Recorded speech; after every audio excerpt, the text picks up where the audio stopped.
Dear friends, మరి కొద్ది health issues మూలంగా నేను గత 2-3 రోజుల నుంచి మీకు వీడియోస్ అందించలేకపోతాను, క్షమించండి.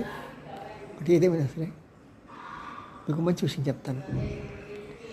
వాళ్ళకందరికీ సర్టిఫికెట్లు గవర్నమెంట్ నుంచి మన కాలేజీ నుంచి వస్తాయి, కానీ మోడీ గారికి కాబోయే యుఎస్ ప్రెసిడెంట్ ట్రంప్ నుంచి వచ్చింది. మోడీ గురించి చెప్తూ ఎక్సలెంట్ మ్యాన్ అన్నాడు. అది గ్రేట్ అవార్డు. కానీ ఈ అమెరికన్స్కున్న కుళ్ళు బుద్ధి అంటే నోటితో నవ్వుతూ ఉంటారు, నొసలతో వెక్కిరిస్తూ ఉంటాడు. అంటూ వీళ్ళ దేశస్తులు చాలా తెలివైన వాళ్ళు, చాలా మంచివాళ్ళు అని చెప్తూనే, కానీ వాళ్ళ ప్రొడక్ట్స్ మాత్రం బాగోట్లేదు, వాటి మీద నేను ఆంక్షలు విధిస్తాను అని చెప్తున్నాడు. సిగదారుగా ఎప్పుడు ఇలాంటి అడ్డమైన కోతలు కోస్తాడు నేడు అమెరికా వాడు.